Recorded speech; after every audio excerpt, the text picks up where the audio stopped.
If the British Empire and its Commonwealth last for 1,000 years, men will still say this was their finest hour. We stand for Queen, country, and video games. BRB UK. Worse teeth, better accents. Welcome, hello, and indeed ahoy hoy. I was slightly different than I usually do. I confused myself. Let's try that again. Hello, and indeed ahoy hoy, ladies and gentlemen, and welcome to episode 260, the first of BRB UK. I'm Dan, I'm one of your hosts. I preferred it the first time. That's Tim. He cannot keep quiet. Hello, Tim. Hello. One of these days, we're going to get a professional-sounding podcast intro No where the chance. person who is None. does he do this to you? None. Does he do this to you when I'm not around, Coleman? That's Coleman, by the way. Hi, every goddamn time. I think we ought to make Tim host one time. We did that, but that's remember? the thing. I do it Oh, when yeah, it didn't go I'm well, did it? hosting too. See, so it's even worse. I think there was that time Me permanently interrupting myself. There was the time you lost it and made Tim just start the show again and host, and then there was the time that we both weren't here, and I think he actually did host and not make one of the guests do it. Excellent. Which is a rarity for Tim. Indeed. So anyway, how you been, chaps? Good. All Yeah. good. Living in a Good. far-off land, shooting things in the EDZ, and Oh, nice. yeah. Well, we'll talk about Destiny 2 in a bit later, but I've got 5 words for you. Okay. Okay. Just had to count. Donald. I thought you Skyped out. Yeah. No, just brain fart, mate. That's all it was. Okay, Donald Trump's Pimp Space Palace. What? All I'm saying. Have you been doing the raid? A little bit. Okay. Didn't go well. It really didn't go well. Anyway, we'll talk about that later. Okay. But Okay. we're on a clock today. It's one of our Coleman has to go and do secret things in the secret place. Yeah. Yep. So we're under the gun. So we're gonna get straight to news. Okay. And there was a Nintendo Direct yesterday. In fact, I've got Nintendo Direct brackets highlights. Yeah, I thought you might appreciate if we didn't go through the entirety of the Nintendo Direct and just go through what's important, I think. Yeah. Exactly. So, surprise, surprise, big deal being made of Mario Odyssey, and he's running around in his pants for some reason. Mm-hmm. Why? Why is he running around in his pants? There are Mario nips, and people are confused by this. So part of the... Hang on, there are Mario nips, you're right. Yeah. We've never seen his nips before. I'll get to that in a moment. So part of Mario Odyssey, one of the things is that as well as being able to take over every object and enemy in the game, you can change costumes. And they're not just costumes based on your environment. Some are classic ones, and some are just like funny little random ones. So you can be Dr. Mario if you fancy. And one of the costumes for the beach area is Mario in a pair of swimming shorts running around, and people have gone, Mario's nipples. Never seen that before. I have 2 questions. Okay. One, are they multifunctional nipples? He calls them his little Goombas. But His no. little gimbal, his little Goombas. Ooh, Yeah. my little Goombas. Oh, his my baby little Goombas. Oh, my little Goombas. You see, made them out stand straight up. It's so cold, huh? I like to pinch him and I go, woohoo! Woohoo! It's sunny. What's the other question anyway? I always pictured Mario as being a bit of a hairy so-and-so. I would have thought he would have had a bit of a serious kind of 70s porn rug going on the chest, I have to say. LASIK. He's had it all removed. Yeah, no, LASIK's for your eyes. Oh, right. What's the laser removal thing? It's laser hair removal. Just is what laser they call hair removal. Okay. Yeah. Maybe he's waxed for the outfit. We don't know. Really? Veet for men. Yeah. Ooh, someone applied that to me when I was drunk once. It wasn't very nice. Yeah. I've had the same. Yep. What was I going to say? Oh, the other thing is... But they left me with hairy nipples. Lovely. What? Do you call them your Goombas? Yeah, I do call them Goombas. My hairy Goombas.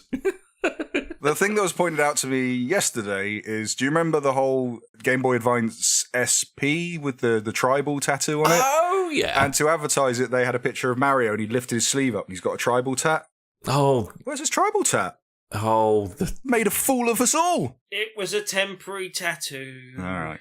Hey? Wuss. Man, the 2000s. Although Princess Peach is still holding on to her tramp stamp. So all is good with the world. Peter Moore's still got his Halo tattoo, eh? Yeah. Oh, he's only at Arsenal now. No, it's a Liverpool. tramp stamp says Liverpool. your princess is in this castle, is what it says. Anywho, Mario Odyssey, there's a Switch bundle coming out.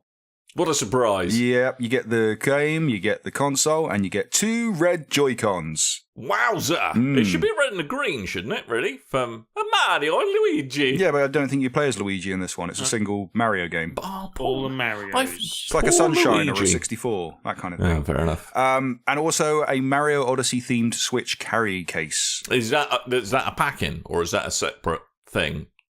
If you want to buy and get beaten up as you queue up for lunch. The carrying case comes with the Switch.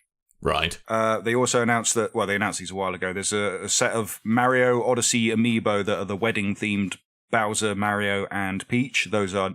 Oh, wait, I think those are in the bundle as well. I have no idea. Troubling. The fact that they're all dressed in wedding outfits is... Excellent. Ah, they're cute. Yeah, okay. Anyway, that all comes out on the 27th of October. If you haven't picked up a Switch, then you probably want to wait for that bundle. Well, if you haven't picked up a Switch, you probably still won't be able to get your hands on one then either. They're coming back in stock now. Yeah, Slowly but surely. Slowly. Softly, catchly monkey. My measure on what the stock levels are like is how much they charge through the nose for one in Computer Exchange still. It has come down now to £300. Oh, okay. That's but if you go to game, then you've got entirely accurate picture of the market, though, Dan. No, but it shows you how much the people are willing to scalp and sell on because there's demand. I was in game last week, and My while I was, I know. I remember why I don't go to game anymore, because while I was in there, the phone rang and the guy answered the phone. Well, by the way, if you work in a store, then talk to the person on the desk like before you answer the phone. It's just rude. And he answered the phone. He's like, "Switches? Yes, we've got switches in stock." No, we're not selling them singly. Well, because we want to make sure the customers have the most out of their experience, so we sell them with 2 games, and it's like, you lying sod. You want more money out of people. You're squeezing money out of people. Just be honest. Exactly. We know you're just going to spend all your money digitally, so we just want to try and get 2 out of you for freezies. We've got limited stock, so we bundled everything together to make you spend more money. That's the real reason. Just be honest. Anyway, also Xenoblade Chronicles 2 has a release date finally. That's coming to the Switch on the 1st of December. And that's in the West, isn't it? Because it's already out in Japan. That's possibly correct. I'm not sure. I think so. Why not? That makes it sound like we know what we're Let's talking go with about. that. And there's also Switch Rim as well. I haven't heard anyone call it that before. Switch Rim. Skyrim on the Switch is coming out on the Or 19th. Sky Itch. That sounds so wrong. Yeah. Switch Rim or Sky Itch. One of the two. That's on the 19th of November. That's on the 17th of November. And also they announced that because they showed that there's amiibo support for Zelda amiibo. And if you tap those, then you get the latest Zelda Link costume. But you can unlock them in the game without the amiibo. The amiibo is just a shortcut to get it. So I thought that was quite nice. Bethesda are bringing 2 new games. Well, 2 new games. 2 of their games to the Switch. Yeah, this was Doom. the biggest surprise, though, from the whole thing. Yeah, so Doom and Wolfenstein 2 are coming over. Oh my god! As in the Doom, the most recent Doom. Yeah, the most Doom, yeah. The most recent as in Doom. gore everywhere. As in, dear God, what is going on? This is kind of cool, but also really disgusting. What the flip is that doing on a Nintendo console? And please don't let me shoot the face off Yoshi while I'm in there, because then that will kill my childhood. Amiibo themed content. Yeah, that will. I'm kind of interested to see what they would do, but yeah. Doom's going to be in the fall. Wolfenstein 2 is going to be sometime in 2018. What I thought funny about this announcement was they showed a trailer for Doom, but when they got to Wolfenstein, they just kind of showed a still image. And I think that's because they went, we really shouldn't put Nazis in a Nintendo Direct. That's all right. What they're going to do, they're going to do a Paul Hollywood amiibo instead. Tim didn't get that, did he? I'm not sure I got that. No. Really? Explain. Have you, okay, Paul Hollywood. Mm-hmm. Yeah. Hollywood Hogan, yeah. Yeah, exactly. Paul Hollywood Baker. Right. Him of being just General Ballend. He and a sniper in Destiny. Yeah, it was. And he was a photograph of him emerged at a fancy dress party, which was apparently a low thing, but he was dressed as a Nazi Obergruppenführer, complete with swastika. Oh, right. I mean, if it's for an LOLO theme party, I don't think it's as bad. No, I would stop short at the armband. Okay. I personally would. Is there at least a video of him going, Clum?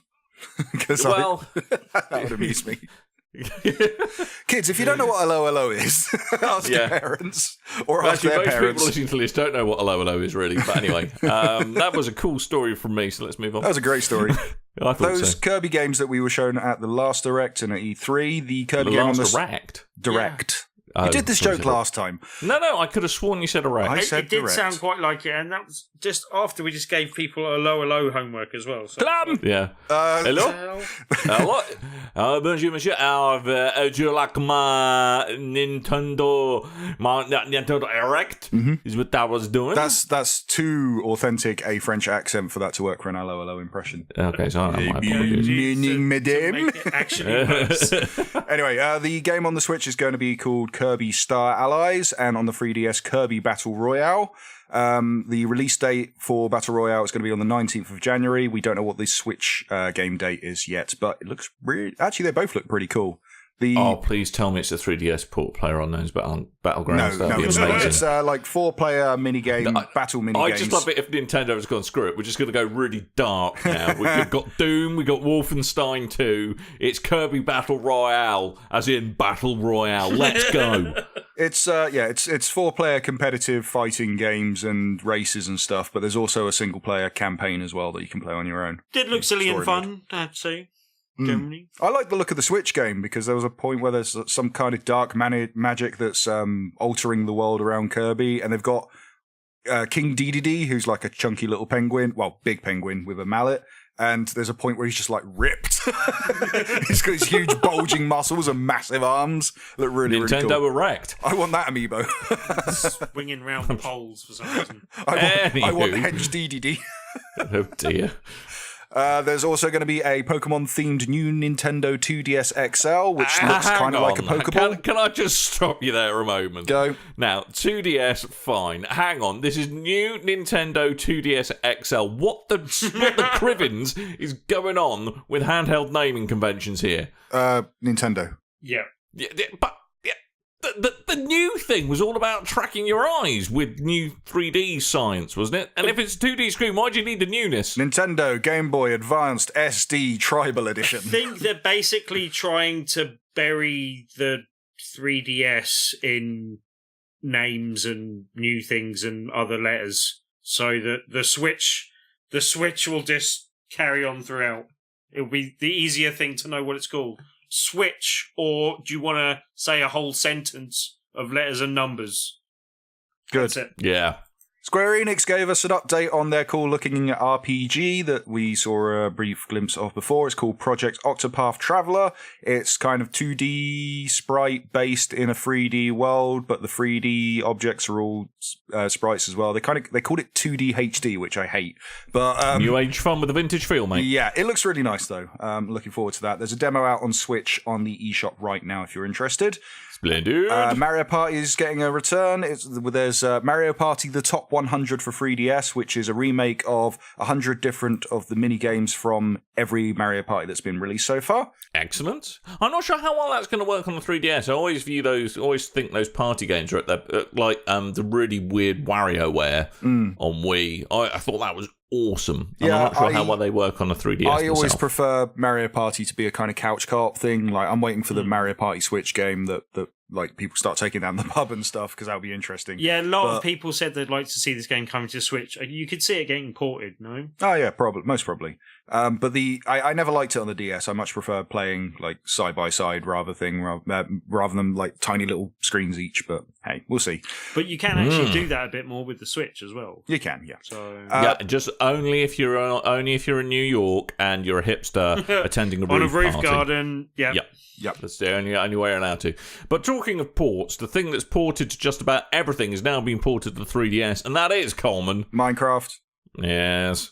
Is it fully fledged Minecraft, or is it like the Minecraft Pocket Edition off proper phones? Minecraft with like creative. Well, the phone version is like a proper version now, but yeah, that's been expanded way much since like it first released. But Way much expanded. It does since look it quite first much shown off. expanded. It does look quite suitable just in the fact that you've got the separate screen for map or inventory, and which is quite inventory and handy, stuff yeah. like that. But thanks to its screen, it's probably the worst looking version of Minecraft, which is impressive for a game that's all blocky and crappy looking. That is pretty immense, I'm not going to lie.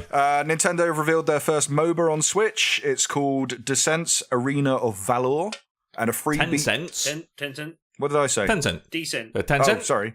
T-cent. You say it. It's 10 cents Arena of Valor. Yes, a free beta is coming to Switch as well, but there's no firm date announced of when that's going to be. And yeah, that's everything that I kind of deemed worthy to talk about on the show. The only other thing I'll mention, I like the look of the Professor Layton game, but hey, Professor Layton.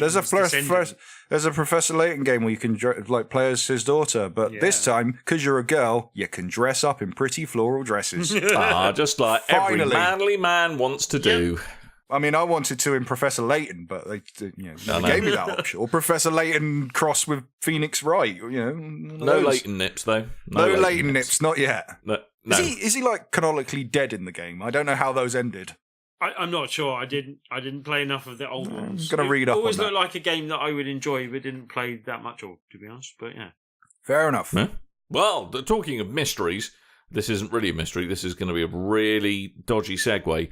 A mystery of why people leave things that are really successful, like Naughty Dog. Bruce Straley. Ridicule is nothing to be scared of. Sorry.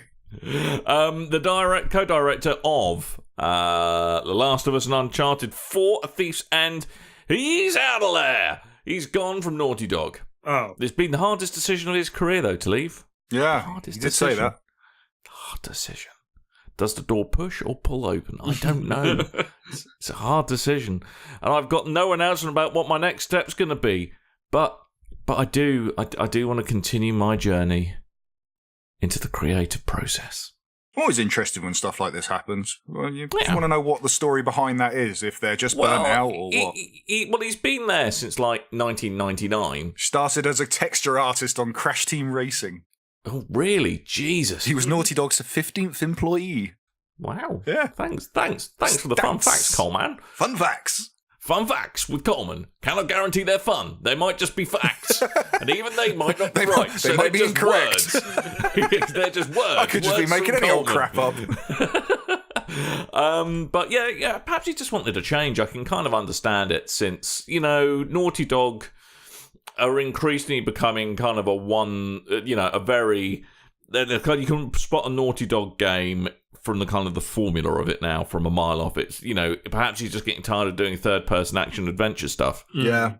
He prefers doing, like, orange furry creatures in jorts. Crash Bandicoot joke. Right. Crash Bandicoot joke.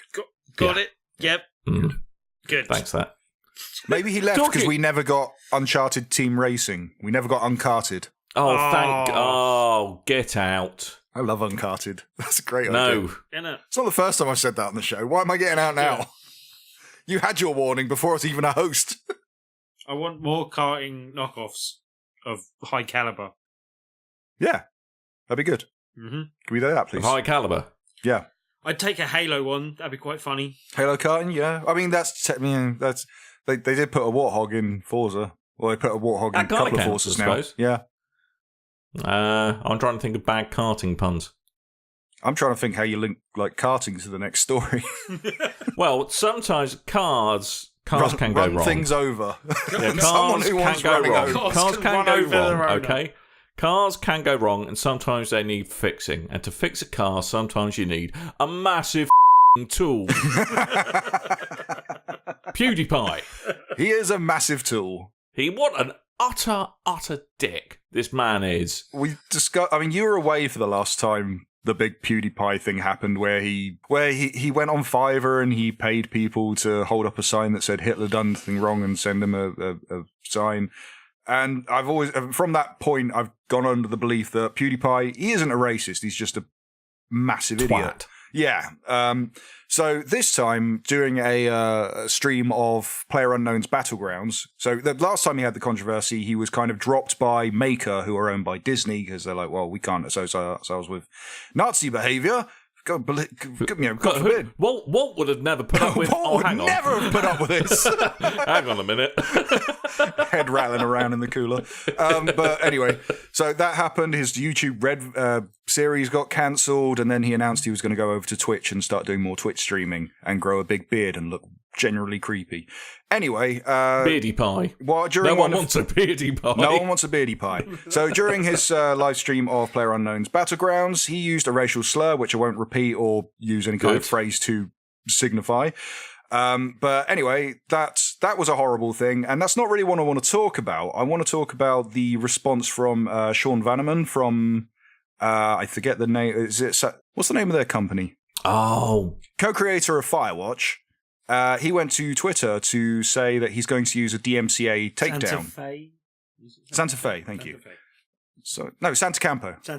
Campo Santo. Campo Santo. We got there in the end. Campo Santo and Panic, to be fair. Campo Santo. Campo Santo. Yeah, so he went to Twitter and said he's going to issue a DMCA takedown against PewDiePie and any of his videos that involve Firewatch. And also said that he strongly urges other video game developers, publishers to do similar, and that he's going to approach people directly to ask them to do so. Since then, his Firewatch videos have been removed from the channel, but we don't know if that's because of the DMCA takedown, because those do work really, really quick, or if that's down to PewDiePie just taking them down as a kind of preemptive strike. Now, okay, don't get me wrong. As in the very, very ropily put together segue for this, I think PewDiePie is an absolute bellend. Okay, agreed. But is this creating legal precedent for sniping outlets that you disagree with the coverage of? I'm not saying that what PewDiePie did is akin to giving something a bad review. It's what PewDiePie said and did is completely morally reprehensible, and the guy frankly needs all his toys taken away from him, and he needs to just off the internet. He just needs to get the hell out of the internet. But maybe this isn't the route to do it, basically. Yeah, but is this creating precedent? Now, if someone says, well, we disagree with the views being expressed by these people playing our game or reviewing our game, and we want it taken down, thanks. Okay, so there's two routes you take on YouTube. I've read a lot into the YouTube copyright stuff because we kind of got stung with that a lot back in the day. So you can file a copyright claim, and that removes any kind of ads that belong to you that you've put on the video. You can't monetize, basically. You can't monetize, but ads will still appear, and that money will then go to the publisher, to whoever's put the claim in. Then there's the DMCA takedown, and that's much worse. It's instantaneous. It takes a video straight down. That's you going, this person has stolen from me. They're not, it's not a copyright issue. They've stolen from my property, put it on their video. I want it taken down. I want the video removed from their channel. And I think it's if you get, is it 3 of those in one go? If you have 3 active ones at the time, then your whole channel is deleted as well. That's a big problem. Whoa. And the issue is if you get a DMC strike against you and your video is flagged, then you have the option to send an email to YouTube and talk to the person that's flagged this and try have it removed. But it takes a long time, and in that time more can turn up. So the problem is if someone's got 2, they're immediately bricking it that their whole channel's gone and all the work they've done is gone. So doing this out of spite, essentially, you don't like this creator, with good reason. You don't like the language he's used. You don't like the way he's acting. It's been multiple occasions now. And just to reiterate, I am, or no one associated with BigRedBarel is condoning PewDiePie in any way, shape, or form. Okay, this is as a discussion point. Personally, I don't actually like his videos at all, and I find his style irritating. Yeah, I mean, it's kind of he's the kind of person. Come on, you've had enough attention, too much attention for one day now, Felix. Off you go. See you later, mate. But to be fair, other than the massive scandals, I didn't particularly like him, but I didn't mention any. No, I didn't like him regardless. And I don't know about you, I don't like kicking a man when he's down particularly. So as much as, like we say, we're not backing him up, and this is not something we're saying, to condone him, as you say, Are you sure he's a right bellend? But let's just gloss over that and it's more a talking point about the whole DMCA takedown thing. And I've since read through the DMCA. Basically, it's down to the discretion of so it's used more in movies and TV shows and things. If you put like an episode of Family Guy up on YouTube, then Fox can go, oh, take that down, that's ours, and DMC take down, and it's taken. The weird kind of legal trouble is with video games, because there's creative use, fair use on videos that you're using for review or for commentary. But at the same time, there's still a system in place where someone who has created that game can go, no, I don't want you to have this, take it down. A big problem when all this first started kicking, Activision were a big one. They just took down anyone who put up Call of Duty videos at all, for this exact reason. And it's worrying now, because reading through, that is actually their right. They can do that, even if fair use policy does argue against it. In the terms of YouTube, they do allow for this, and they can do it. It's technically their property. They can take it down. Yep. And that worries me a lot, because I'm not saying we're going to wake up tomorrow and everyone's going to start doing this, but that does mean we could go back to how it was when YouTube first started doing these rulings. But also, apparently part of the problem is the fact that fair use only comes into play as a argument in court. Yeah. It's not something that you can argue before you get to that point. So basically, Sean Vanneman tweeted, and his defence for taking this route was that, okay, and I'm just going to quote verbatim here, freedom of speech is freedom of prosecution. Mm-hmm. His stream is not commentary, it's just ad growth for his brand. Our game on his channel equals endorsement.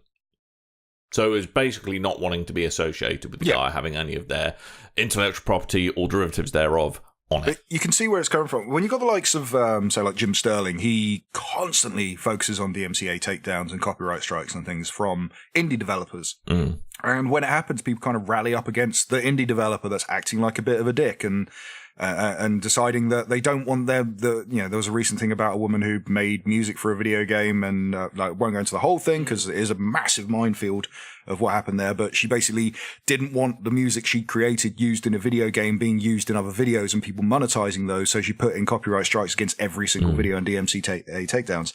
So there's kind of people that rally against this stuff and they get shut down for it. So it's a weird thing of, I totally agree why he's doing it. I know he can do it, but should he be doing it? I just thought it was interesting. Yeah, as I said, it's a dangerous kind of path and a slippery slope to it becoming precedent of just, okay, he gave us a bad mark, and he didn't totally love the game, let's take that content down, kind of thing. Yeah, I mean, but that's my only concern, exactly that, Tim, is that this could turn into a legal loophole. Yeah. For I hope the judiciary will be smart enough against it, but it's a loophole for someone expressing an opinion relating to your game that you don't like, that you could get removed if you so chose, by deeming it as an advert for their brand. Which is already a thing that happens. They're just on smaller developers and smaller channels, but hey. So to sum up, PewDiePie's a dick. Yep. Copyright law is really confusing. And don't abuse copyright law. So basically, just don't be dicks. Cool. Don't be dicks. Don't be dicks on the internet. Unless you're Nintendo Erect, then you can be a massive dick. That's good advice. That can see the internet changing just because you've told everyone. Don't be dicks. Thank you. We've only been saying it since 1994 or possibly before. Let's go from an extremely crappy situation to an extremely cool situation because. Alrighty. Battlefront. Star Wars Battlefront. You may have bought that game and gone, well, there's not enough content here, and put it in a drawer somewhere. And there's not enough content, Coleman. What can I do? I didn't stop playing because of the content. I stopped playing because it got too hard, because everyone got better than me very quickly. Yeah, also the player base got divided because of all the... then when the DLC started coming out, so do you want to play on this level? No, I can't. I haven't got this level. Okay. So if you've bought the game and put it aside, then you might be interested to know that the Season Pass is now free on PS4 and Xbox One. So if you've got a copy of Star Wars Battlefront, you can download those and you can get all the DLC for free. So that's pretty cool. And just note that, you download the actual Season Pass bit, which is for free, and then that allows you to download all the separate packs for free without paying for them. And is that just on PS4? No, it's on Xbox One as well, but Tim's just written PS4 for some reason. I wasn't sure if it was. I did it on PS4. Is it on Origin? I'm going to check if it's on Origin as well. Bear with me, live fact that's got the checking. trench run and lots of other cool stuff. So yeah, worth downloading. I ran down a trench once. Jabba's Palace is in there. It's pretty good. You do bounties for Jabba. Jabba. Jabba. Mr. Leatherman. Jabba. Oh.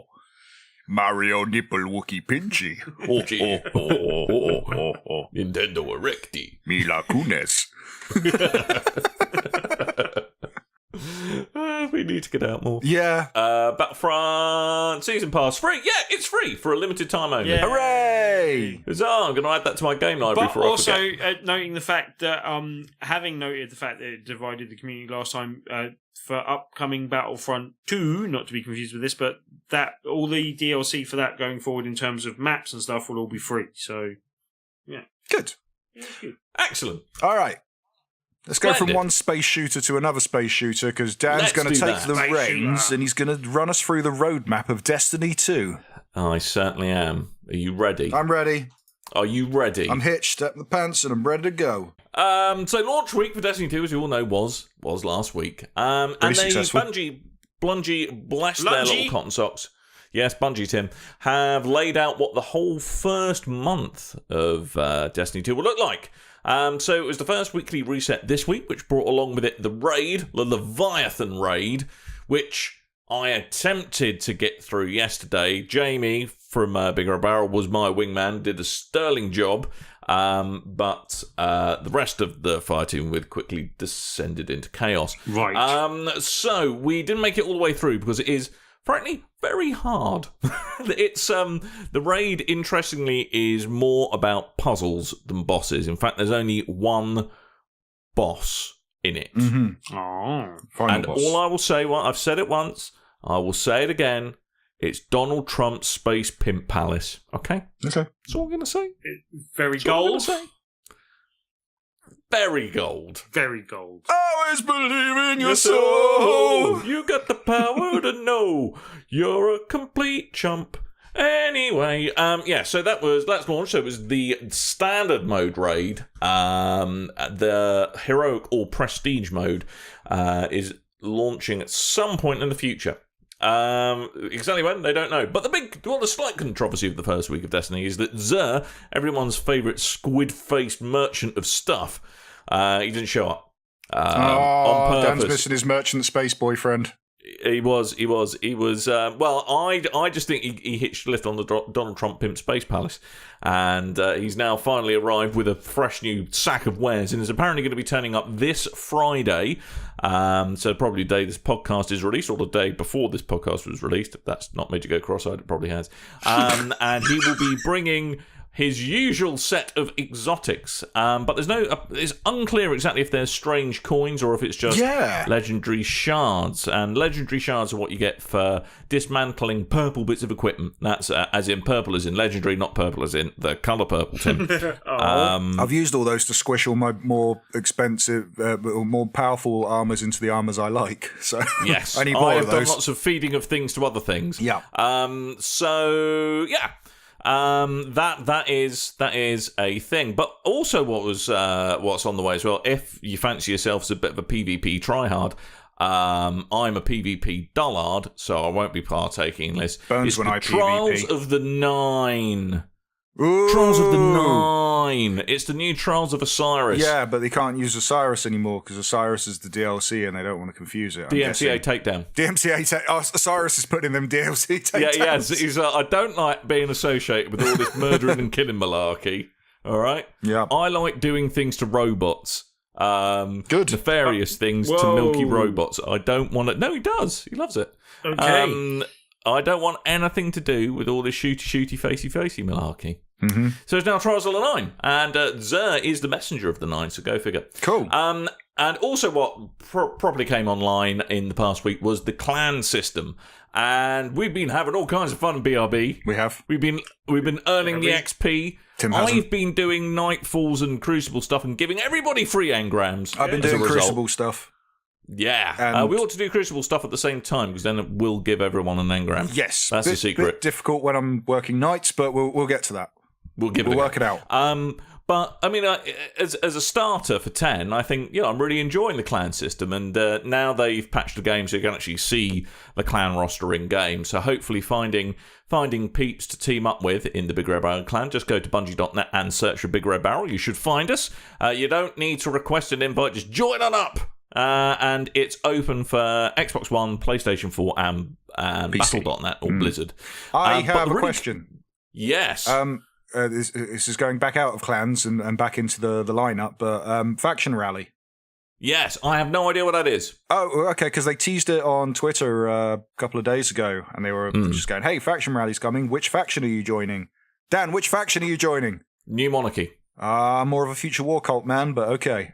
Really? Yeah, I like the colours. I like the pretty colours. I tried Dead Orbit, but I just can't join those emos with a... No, I can't either. It's just kind of all the silly hair.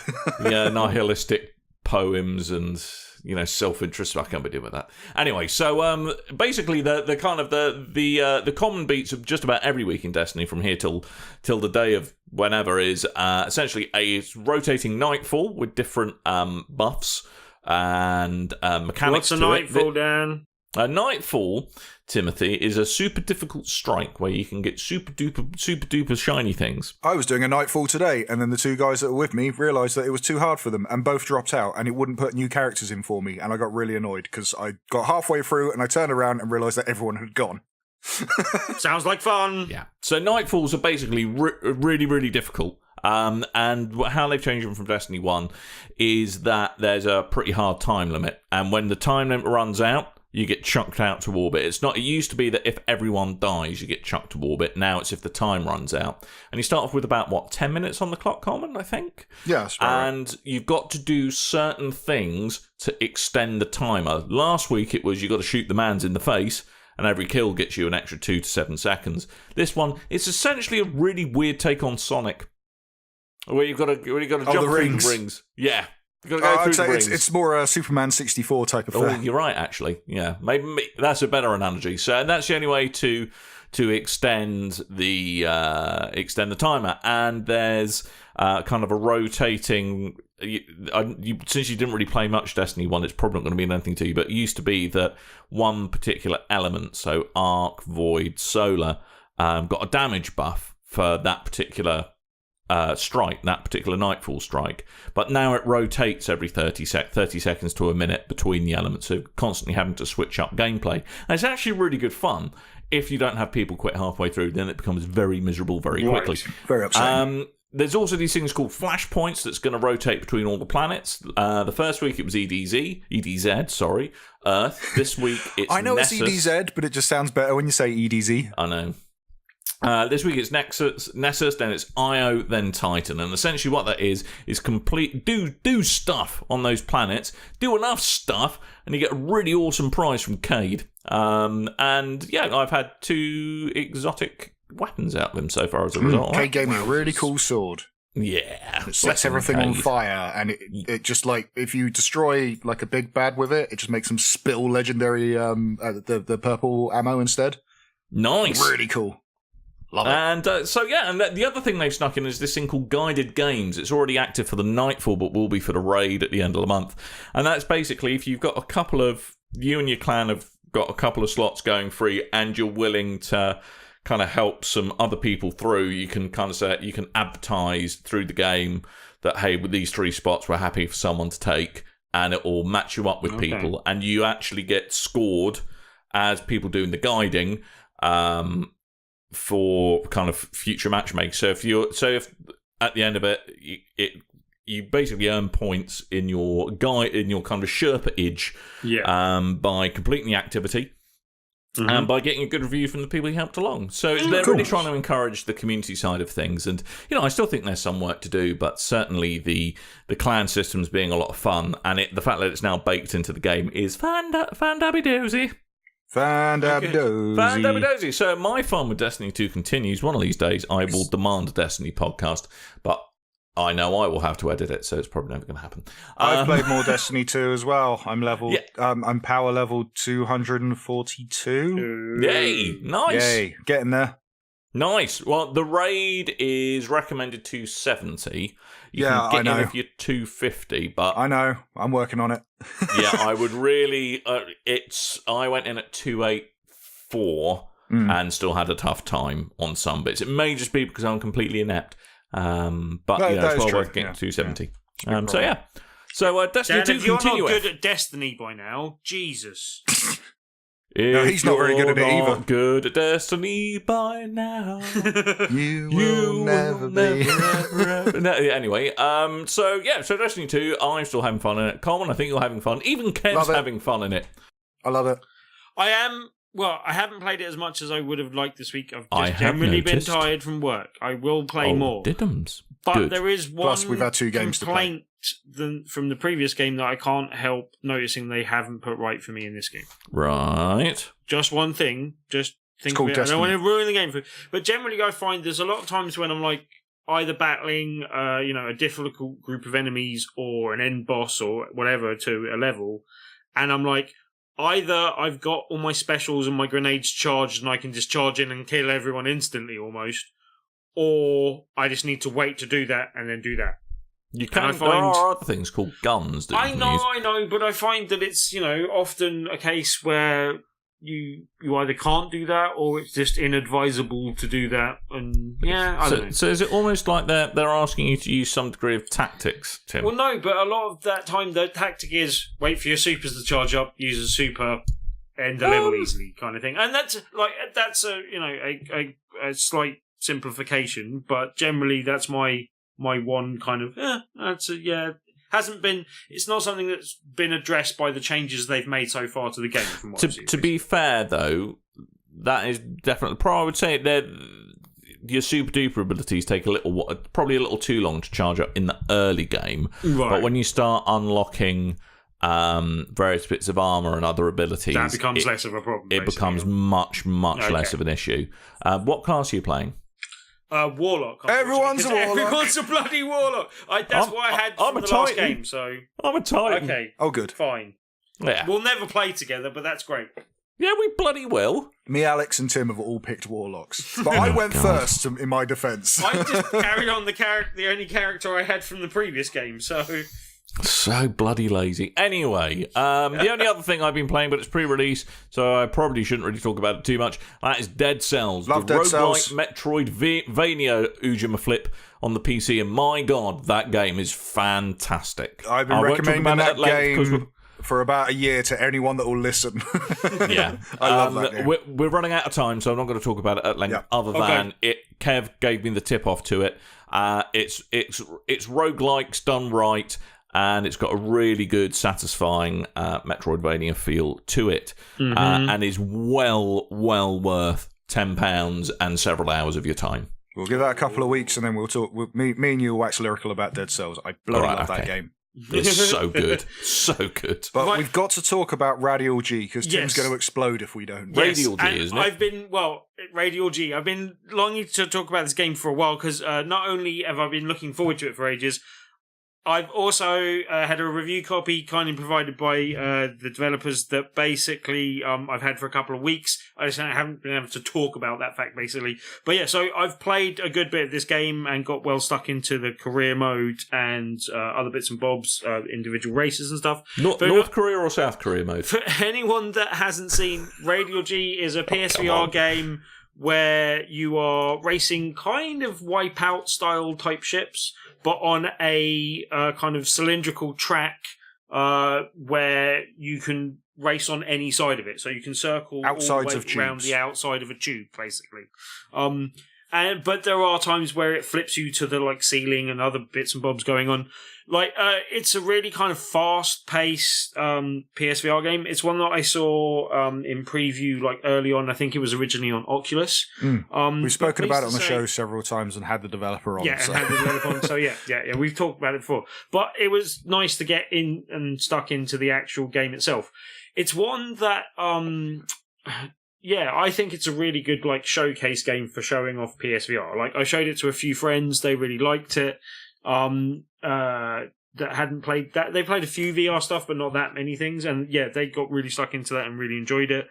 It's really kind of just fun, enjoyable arcade racer. As I said, it's a bit kind of Wipeout style. There's a lots of speed boost like pads that you have to hit on the cylinder that you're racing upon, and like hitting a load of them is really what you need to be doing to like keep up with the speed that you need to be going.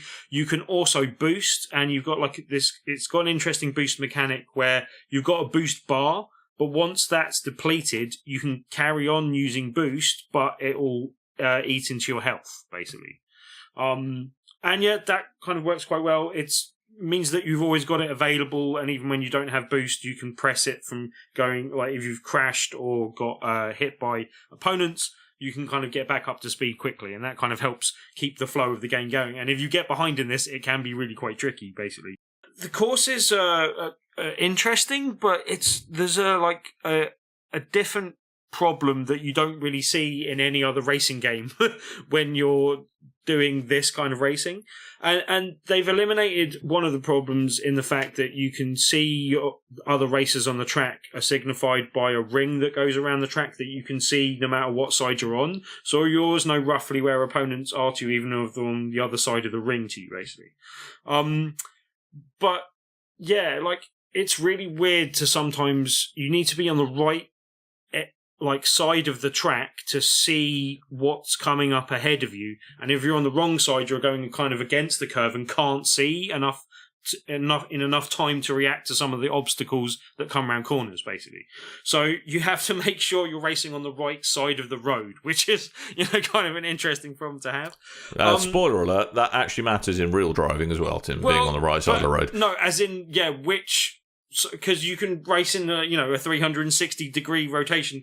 It depends which degree on that kind of whole circumference you're racing on, basically. I don't know. It's a hard thing to explain, but you kind of get it when you see it, basically. It's really fast-paced. As I said, there's also, you can be taken out by opponents because there's also weaponry in the game. There are some of the game modes, both in the, and some of the modes in the campaign and some of the modes that you can pick in the individual races that, just straight races. But most of the modes has combat in it, and in that you're picking up weapons. And there are different weapons. There's mines you can leave behind you that leave extra obstacles for your opponents and slow them down. There's gun turrets where you can just shoot opponents and make them kind of stall and slow down. Also, any time that you completely lose your shield, it slows you down a lot because you've lost all your energy and blow up, and that slows you down, obviously. There's also obstacles on the course, gates and stuff that you have to avoid and go through, and as I said, there's different things that might propel you to the ceiling, and then you're racing along the ceiling for a bit.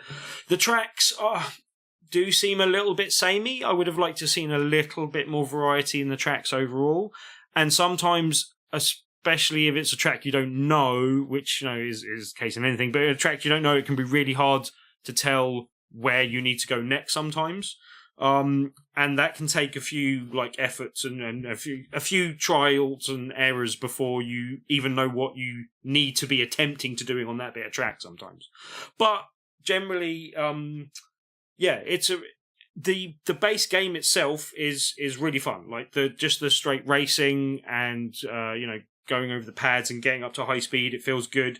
There's jumps in the tracks as well, and they usually have a speed boost at the top, but just propelling you up the jump seemed good fun, and it all works together nicely.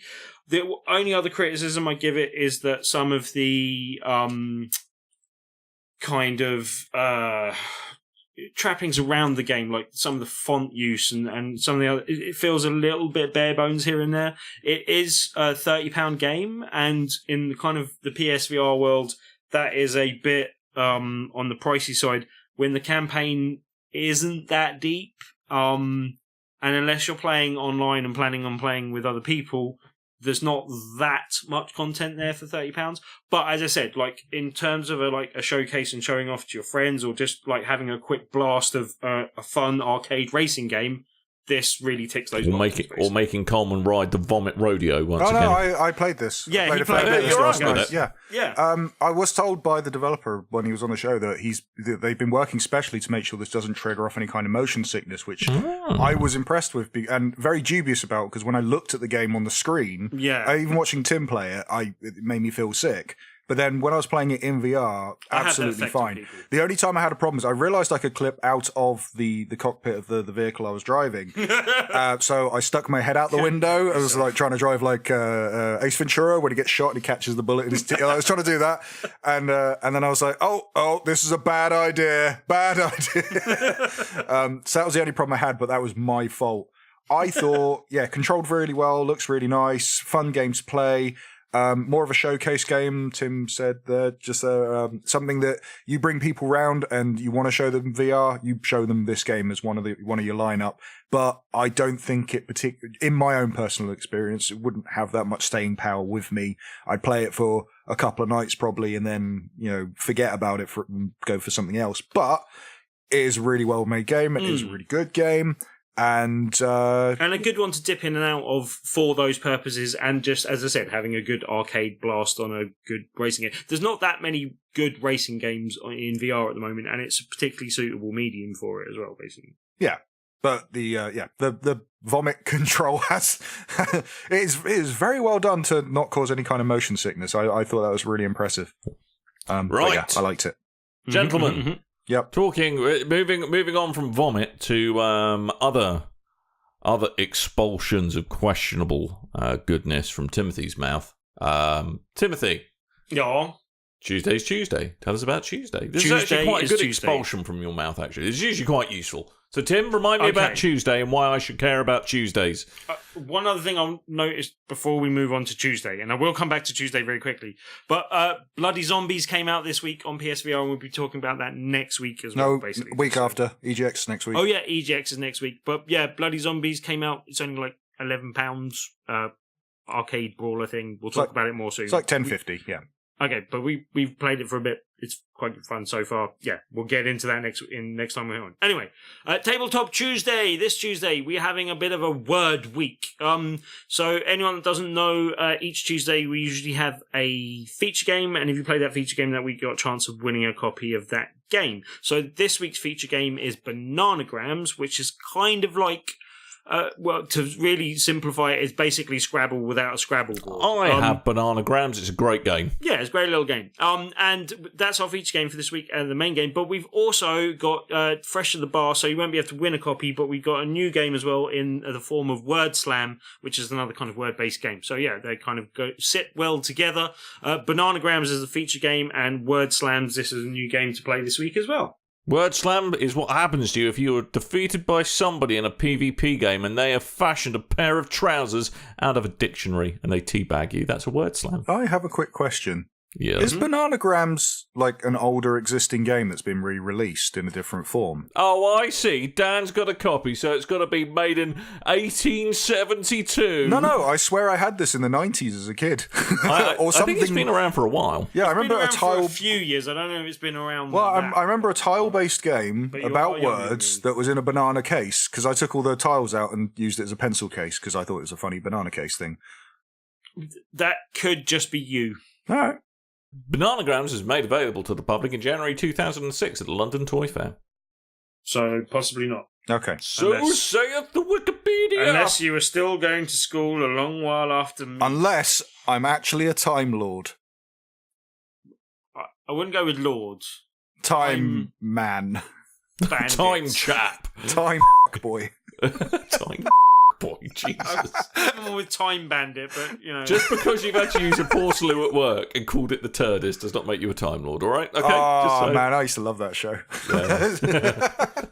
Anyway, we really need to disappear now. We've reminded you Tuesday is Tuesday, and as the chats have said, they're off to EGX next week. I am sadly not. Yay! Yay, thanks, Tim. 1 year we got to get you there. Yeah, there will be all kinds of goodness coming forth from EGX 2017. And yeah, that's the big show for the year for the UK, so it'd be good to see all the games, play all the things, and if you're there, come say hello. So either there will be some form of show from BRB some kind of BRB next week, but normal service will be resumed not long after that week. So, yes. So anyway, we need to say thank you to a couple of people very quickly before we disappear, but we're not going to thank anyone from iTunes because no one's deserving of our thanks. Not since August. Not since August. No. But from the forums, I'm going to say thank you to Rig Cully's Hat, Stealthy Joe, Alex Stinger, who ate my baby, and Diomed. Is that the longest time you haven't had an iTunes review? Sure, I think it probably is. Anyway. No, we've had longer. You reckon? Yeah. Anyway, and from Twitter, I'd like to thank Nelly, Andy Baines, Richard Kirklerkel, Mark Brown, Gabrielle Romo, and Spencer H. And on the Facebook, thank you to Mark Fawcett. Yes. Good. So there we go. That's your lot, ladies and gentlemen. We've got to get out of here. Coleman's got to get to work. Got to go do the secret things in the secret place with the secret stuff. Yeah, he's got to do the secret things. His career as an international cheese-tasting man of mystery continues. Good guess, Dan. I thought so.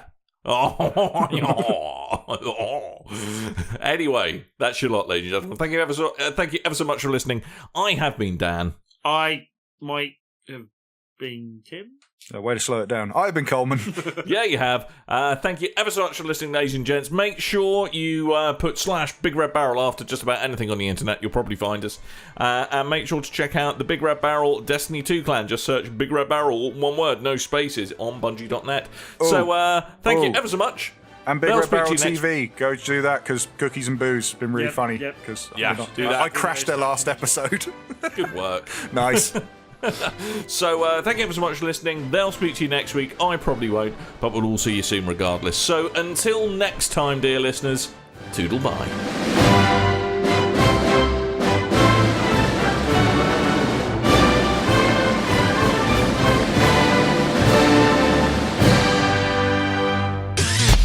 You and your ears are quite welcome. For the podcasting goodness that you just heard. Why not roll on over To BigRedBarel.com for more podcasts, news, reviews, and videos from the biggest, reddest site on the internet, BigRedBarel.com.